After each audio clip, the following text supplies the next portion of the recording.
من لسانی یفقهوا قولی صدق اللہ العظیم۔ موعزز خواتین حضرات، آج انتہائی دکھ اور کرب کے عالم میں ہوں۔ آج بات صرف پاکستان نہیں، مسلم امہ کی 1400 سالہ تاریخ کے اندر پہلا فیصلہ آیا ہے کہ جس نے پاکستان کے اندر اور اسلامی تاریخ کے اندر حرمت نکاح اور خاندانی زندگی کے تارپوت پکیر کے رکھ دی۔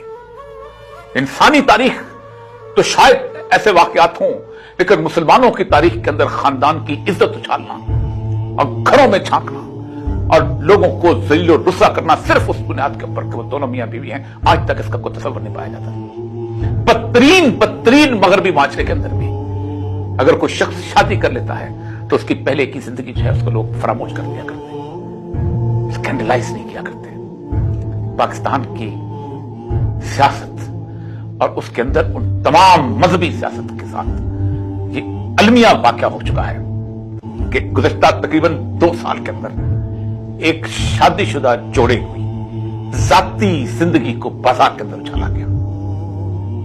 آپ حیران ہوں گے کہ وہ شادی شدہ جوڑا معاشرے کے اندر جو رسول اللہ صلی اللہ علیہ وسلم کہ نکاح کرو، اس کا اعلان کرو، اس کے مصداق کے اوپر کھڑا ہے۔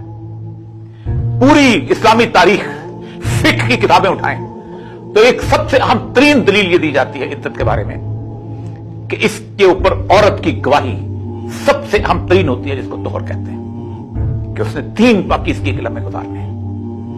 ان تمام علماء کرام کہ سب سے بڑے اس وقت مفتی اعظم مفتی تقی عثمانی نے سپریم کورٹ کے اندر اس بات پر فیصلہ دے دیا تھا کہ گواہی سکھانا، اور مفتی تقی عثمانی نے خود فیصلہ نہیں دیا تھا، میرے آقا سید الانبیاء صلی اللہ علیہ وسلم نے فیصلہ دیا۔ کیا یہ جرم تھا؟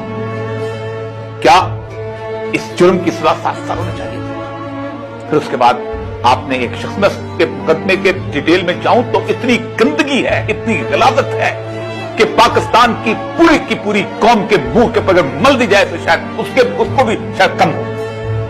کیا آپ نے اپنے سیاسی مقاصد کے لیے ایک شخص کو جیل میں رکھا، اس کو ٹارچر کیا؟ مجھے نہیں پتا ٹارچر کیا کہ نہیں کیا، لیکن اس کے بعد 6 سال کے بعد اس کو اپنے بچوں کی ماں کے بارے میں ایسے الفاظ بلوائے گئے۔ کیا آپ گوارا کرتے ہیں کہ آئندہ آنے والی نسلوں کے اندر تم لوگوں کی مائیں اور تم لوگوں کی بیویاں اور تم لوگوں کی بیٹیوں کے بارے میں ایسے الفاظ بولے جائیں اور ان کے بچے زندگی پر یہ سنتے رہیں؟ مجھے سب سے زیادہ تکلیف اپنے مذہبی طبقے کے ساتھ ہے۔ ایک عورت جو کہ کم لباس کے اندر ہوتی ہے اور اس کو اگر کوئی چھیڑتا ہے تو دنیا کا سارا سیکولر طبقہ اس کے سامنے آ کے کھڑا ہو جاتا ہے، اس کے تعاقب میں کھڑا ہو جاتا ہے۔ ایک باحجاب عورت کھڑی ہوئی تھی، تم چپ رہے، تم مسلطن خاموش رہے، تم سیاست تم نے خاموش کر کے کہاں گیا تمہاری خاندانی نظام کی اور کہاں گیا تمہارے حجاب کے دعوے؟ کیا مولانا مودودی کی کتاب پردہ بیچ کے اور ان لوگوں کو پڑھا کے تم سمجھتے ہو کہ اس کے بعد تم بری ذمہ ہو جاؤ گے اس خاموشی سے؟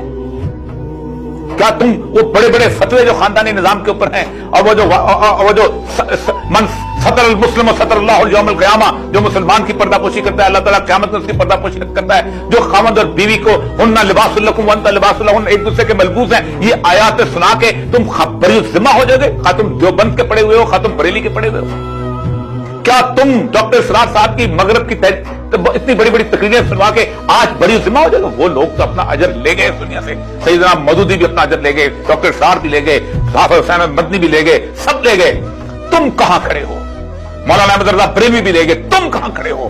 تم نے بدترین خاموشی اختیار کی۔ تم سے تو وہ ترکی کے وہ لوگ اچھے تھے۔ طیب اردگان کی بیوی نے جب حجاب لینا شروع کیا تو اس وقت لوگوں نے شور مچایا، پارلیمنٹ نے قرارداد پاس کی کہ عورتیں جو ہیں پارلیمنٹ کی رکن ہو سکتی ہیں لیکن حجاب نہیں لینے دیں گے۔ اس نے اس حجاب کی کیفیت کو اٹھا کے اس نے الیکشن لڑا اور جیتا، اور پھر اس نے اس کو بدلا۔